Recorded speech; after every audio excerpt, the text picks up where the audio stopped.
you from the Holy Mosque of Al-Azhar as we're celebrating the holy months of Ramadan. And joining me right now is Dr. Magda Amer. She's a biochemist as well as an Islamic preacher who will be talking to us more about the spirit of Islam as well as the best conducts to be conducted during this holy months. Welcome with us, Doctor. Thank you. Welcome for you. Well, happy Ramadan for everybody. Yeah, Ramadan Kareem. Happy Ramadan to you too. Well, first of all, as a biochemist, usually during the holy months of Ramadan, we overeat at iftar, which is breaking the fast, as well as even suhoor, in addition to snacking in between. Now, would you tell us what's your advice to fasters, especially first we start with iftar and breaking the fast? Yes. First, let me talk first about the suhoor that is preparing you for fasting. All right, let's start with suhoor. This is because this is a huge mistake. If you don't eat the proper meal, then you can really suffer of lacking of glucose or fatigue or headache sometimes or thirst. So first, I recommend highly that everybody has to be keen about eating complex sugar and not simple sugar sources. Yes. I'll give example like whole bread, potatoes, whole oat, whole rice, for instance.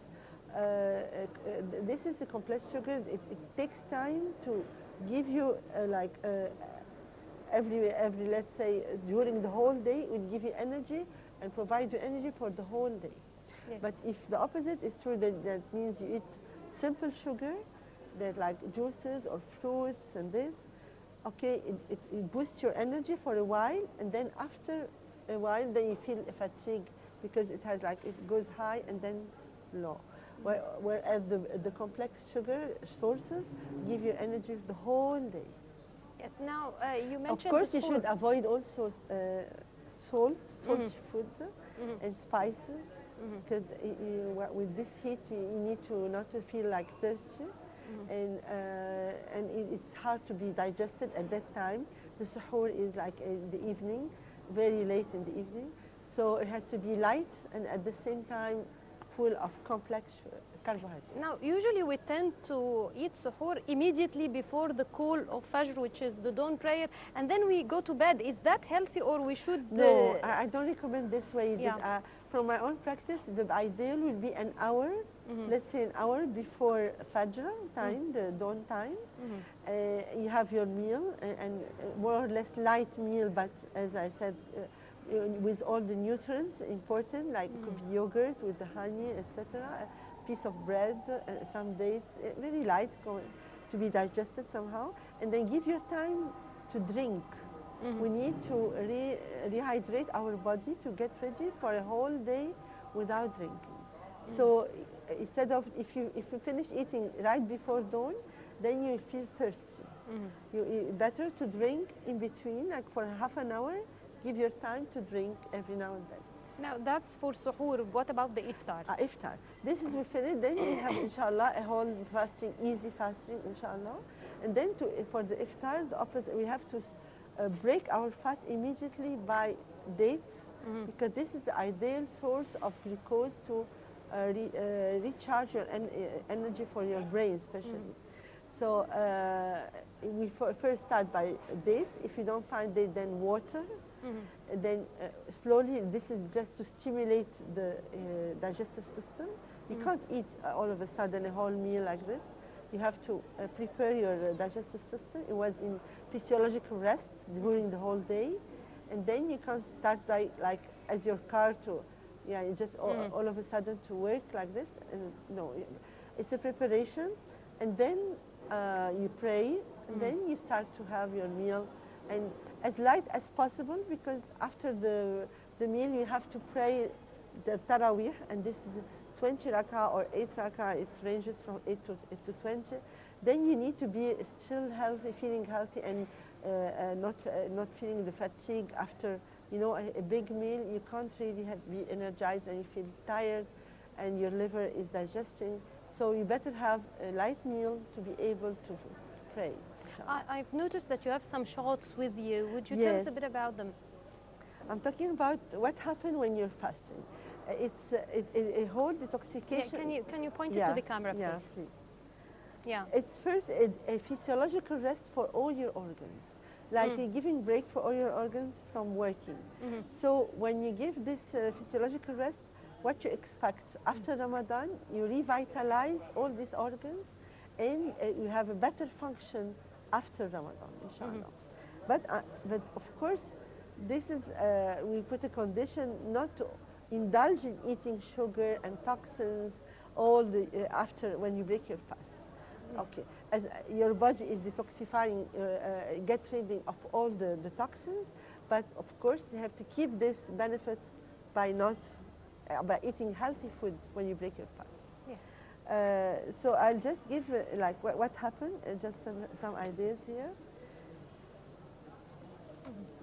You can read self-healing enhanced while fasting.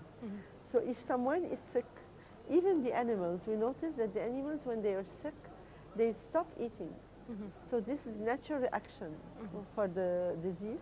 So the same when you have a wound, for instance, and you don't eat and you're fasting, they notice that the healing is enhanced when you are fasting.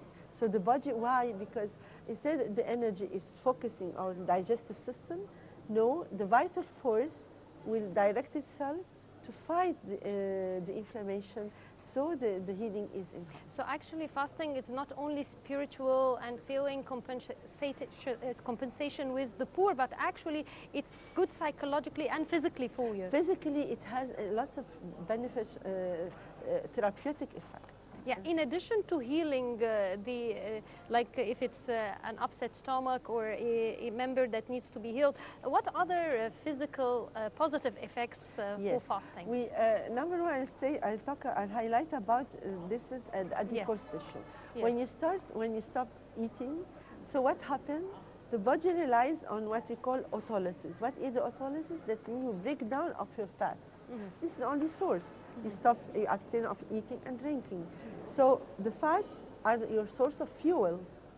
Then there is an amazing phenomena, is that inside this fat, when you lose fat by this phenomena of autolysis, and you give energy to the body, inside this fat there is a stocking of, they found poisons, pollutants. Pollutants are inside the fat.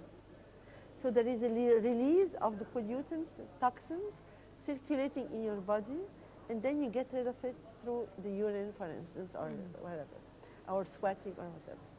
So they found for the person who is fasting, subhanallah, they will find DDT, it's a pesticide, in the urine. Wow. They found mercury in the urine. From where this? Is that the fact that the body is undergoing a detoxification, and through by relying on the fats, it's very healthy to lose weight. Yes. It's not a matter of obesity only. No, you get rid of the toxins in your body. So fasting for a month, mashallah, but the proper fasting. I'm here, I want to highlight that some people, unfortunately, they indulge in eating sugar and all these sweets after when they break their fast. It's really so dangerous because sugar increases your acidity of the blood, and acidity of the blood means it is a perfect area for propagation of all diseases. Like first one, cancer, headache, and it affects negatively your immune system, and you feel like very tired, fatigue, suffer from fatigue. So lots of side effects of sugar. So of course, we should cut off all these negative cultures, habits of eating lots of sugar, especially during Ramadan. That's the contrary of what we usually do. Usually we eat a lot of sugar, we think that the brain and the body needs the energy. We replace it by dates, we replace it by fruits, by natural sugar, natural source of, or whole, as I said, the whole carbohydrates is a sugar, it breaks down to sugar at the end. So there is always, we should focus on what is good for us, beneficial for us. Now, a lot of Muslims, especially in Egypt here, we tend to try to hibernate during the holy months, and you try not to wake up, except you wake up in the morning, you pray the Fajr, and then you sleep, you pray the Dhuhr, for instance, which is the midday prayer, and so on and so forth, and they try to spend the entire fasting asleep. Sleeping. Yeah, is that healthy? No, of course not. Allah subhanahu wa ta'ala, He didn't ask us to have rest. No, we can be very active, mashallah, and have clarity of the mind.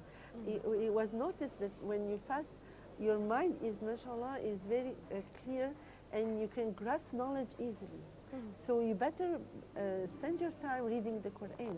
And we know that the Quran and fasting will testify on your behalf on the day of judgment. Yes. Fasting will talk and say, I deprived him of eating and drinking. But we want the proper fasting.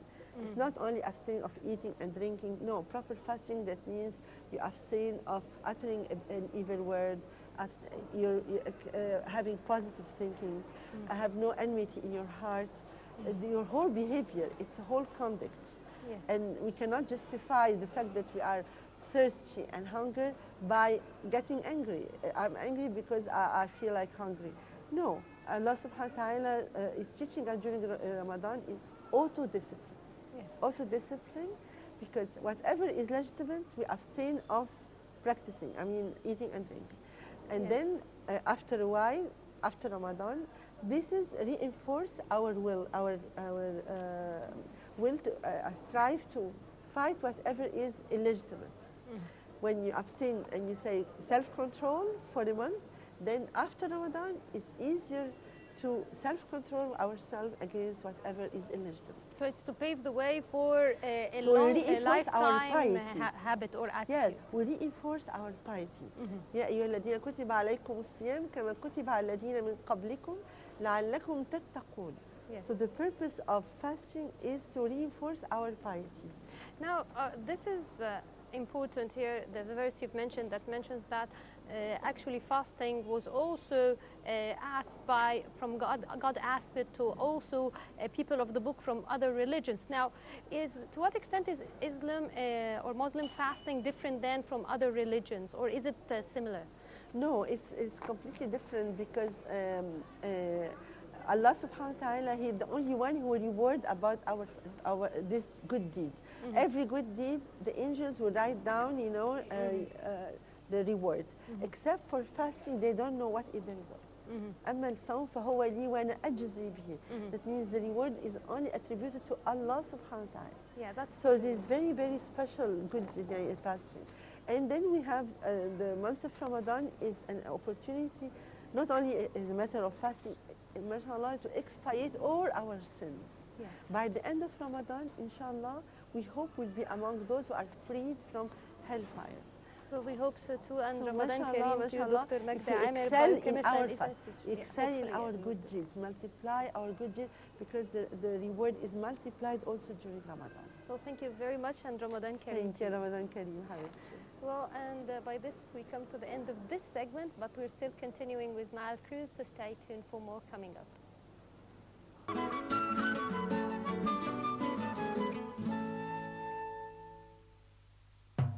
Ramadan